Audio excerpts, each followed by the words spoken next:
ಮಾತಾಡಿದ್ದೀವಿ ಅಂತ ಒಂದು ಕಾರ್ಯಕ್ರಮ ಆಯೋಜನೆ ಮಾಡಿದ್ದೀವಿ. ಆದರೆ ಕಾರಣಾಂತರ 3 ಕಾರ್ಯಕ್ರಮ ಮುಂದಕ್ಕೆ ಹೋಯಿತು. ಇವತ್ತು ಕೂಡ ಜರುಗಿತು.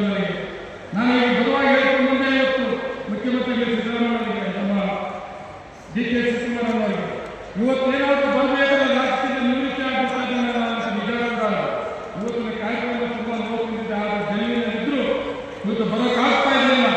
ಆದರೂ ಸಹಿತ ಇವತ್ತು ಡೆಲ್ಲಿಯಿಂದ ನೇರವಾಗಿ ಈ ಕಾರ್ಯಕ್ರಮ ಬಂದಿದ್ದಾರೆ.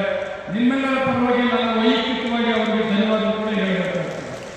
ಅದೇ ರೀತಿ ರಾಜಕೀಯವಾಗಿ ಅದೇನೇ ಆಗಲಿ ನನ್ನ ಮೂಲತಃ ಕಾಂಗ್ರೆಸ್ಗೆ 86ರಲ್ಲಿ ಅವರ ಕೈ ಸಿಂಬಲಲ್ಲಿ ರಾಜಕೀಯ ಪ್ರವೇಶ ಆಗಿದೆ. ತಾಲೂಕು ಪಂಚಾಯತ್ ಪ್ರೆಸಿಡೆಂಟ್ವರೆಗೂ ಕಾಂಗ್ರೆಸ್ ಅಲ್ಲಿದ್ದೆ. ಕಾರಣಾಂತರ ಕಾಂಗ್ರೆಸ್ ಪಕ್ಷ ಬಿಟ್ಟು JDS ಹೋದೆ.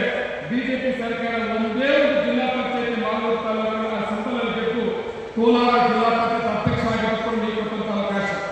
ಅದಾದ್ಮೇಲೆ ಮತ್ತೆ ಕಾಂಗ್ರೆಸ್ ಪಕ್ಷಕ್ಕೆ ಬರಬೇಕು ಅಂತೇಳಿ ಕಾಂಗ್ರೆಸ್ ಪಕ್ಷಕ್ಕೆ ಸೇರ್ಕೊಂಡಲ್ಲಿ ನಾನು ನೆನಪು ಮಾಡ್ಕೊಂಡಿಲ್ಲ. ಅಂದ್ರೆ ದೇವೇಗೌಡ ಮಾಡಿದರೆ KH ಮುನಿಯಪ್ಪನವರು ಮತ್ತೆ ಅನಿಲ್ ಕುಮಾರ್ ಅವರು ಅವತ್ತು ನಾನು JDS ಕಾಂಗ್ರೆಸ್ ಪಕ್ಷಕ್ಕೆ ಸೇರ್ಕೊಟ್ಟೆ ನನಗೆ ಒತ್ತಡ ಹಾಕಿ ಸೇರಿಸಿಕೊಂಡು ಪಕ್ಷವನ್ನ ಕಟ್ಟಬೇಕು ಮತ್ತೆ ಕಾಂಗ್ರೆಸ್ ಗೆಲ್ಲಿಸಬೇಕು ಅಂತಂದ್ರು.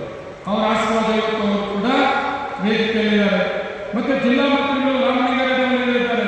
ಅದ್ರ ಜೊತೆಗೆ ಸಿದ್ದರಾಮಯ್ಯ ಕಾರ್ಯಕ್ರಮ ಭಾಗವಹಿಸಬೇಕಾಗಿತ್ತು. ಪ್ರೋಟೋಕಾಲ್ ಬರೋದಿಲ್ಲಪ್ಪ ಅಂತೇಳಿ ಯತೀಂದ್ರ ಸಾಹೇಬ್ ಮಂತ್ರಿಗಳು ಕೂಡ ಭಾಗವಹಿಸಿದ್ದಾರೆ. ಅದೇ ರೀತಿ ಇವತ್ತು ಈ ಕಾರ್ಯಕ್ರಮ ಏನು 3,200 ಕೋಟಿ ಇದೆ. 3,200 ಕೋಟಿ ಸುಮಾರು 2,000 ಕೋಟಿ PWD ಮಿನಿಸ್ಟರ್ ಜಾರಕಿಹೊಳಿ ಸಾಹೇಬ್ ನಾನು ಹೋಗಿ ಕೇಳಿದ್ರೆ ಯಾವುದು ಕೂಡ ಅಧ್ಯಾಯ ಸರಿ ಸಾಕೊಟ್ಟು ನನಗೆ ಅನುಕೂಲ ಮಾಡಿಕೊಟ್ಟಿದ್ದು ಕೂಡ ಅವರು ಕೂಡ ವೇದಿಕೆಯಲ್ಲಿದ್ದಾರೆ. ನಮ್ಮ ಪಂಚಾಯತ್ ರಾಜ್ ಹಿರಿಯ ಮಂತ್ರಿಗಳು ಕೂಡ ಕಾಂಗ್ರೆಸ್ ಸಾಹೇಬರು ಕೂಡ ಇದ್ದಾರೆ.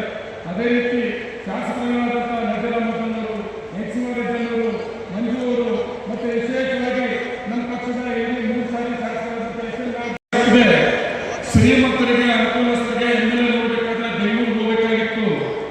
ನಂಜೇಗೌಡರನ್ನ ಕೆಲಸದಿಂದ ಬೆಳೆಸಿ ನೋಡಿದ್ದೀವಿ. ಶಾಸಕನಾಗಿ ಮಾಡಿಕೊಂಡ್ರೆ ನಾವು ತಾಲೂಕು ಒಳಗಡೆ ಇರ್ತೇನೆ. ಪ್ರತಿ ದಿವಸ ನಮ್ಮ ತಾಲೂಕಿನ ಜನತೆಯ ಸೇವೆಯಲ್ಲಿ ಇಷ್ಟು ವರ್ಷ ಇದ್ದಲ್ಲ MLA ಆಗಿಕೊಟ್ಟರು ಕೂಡ ಅದೇ ಸೇವೆ ಮುಂದುವರಿಸ್ತಾನೆ ಅಂತ ನಂಬಿಕೆ ಇಟ್ಕೊಂಡು ಅವಕಾಶ ಮಾಡಿಕೊಟ್ಟೆ. ಮೊದಲನೇ ಅವಧಿಯಲ್ಲಿ ಅವಕಾಶ ಮಾಡಿಕೊಟ್ಟರು ಕೂಡ 15 ವರ್ಷ MLA ಇರಲಿಲ್ಲ. ಕಾಂಗ್ರೆಸ್ MLA ಮಾಡಬೇಕಾಗುತ್ತೆ. 15 ವರ್ಷ ಆದಮೇಲೆ ಮೊದಲನೇ ಅವಕಾಶ ಮಾಡಿಕೊಟ್ಟಾಗ ತುಂಬಾ ನೀವು ಕೂಡ ನಂಬಿಕೆ ಇಟ್ಕೊಂಡಿದ್ರಿ. ನಂಜೇಗೌಡರು ಪ್ರತಿ ಹಳ್ಳಿ ಗೊತ್ತು, ಜನ ಗೊತ್ತು, ಅಭಿವೃದ್ಧಿ ಮಾಡ್ತಾನೆ ಅಂತ. ಅದರ ಕಾರಣಾಂತರ ಬಿಜೆಪಿ ಸರ್ಕಾರ ನನಗೆ ಅವಕಾಶ ಸಿಕ್ಕಲಿಲ್ಲ. ಒಂದು ರಸ್ತೆ ಗುಳಿ ಮುಚ್ಚ ಕೂಡ ಬೀಳಿಲ್ಲ ನಾನು. ಆದರೆ 2ನೇ ಅವಧಿ ಆಗಲ್ಲ. 2ನೇ ಅವಧಿ ಕಷ್ಟದಲ್ಲಿ ಹೋರಾಟದಲ್ಲಿ ಮಾಲೂರು ತಾಲೂಕಿನ ಸ್ವಾಭಿಮಾನವನ್ನು ಕಡಿಮೆ ಓಟಲ್ಲಿ ಗೆದ್ದಿದ್ದು ಅಂತಲ್ಲ, ನೀವು ಶಾಸಕನಾಗಿ ಮಾಡಿದ್ರಿಂದ ಕರ್ನಾಟಕ ರಾಜ್ಯ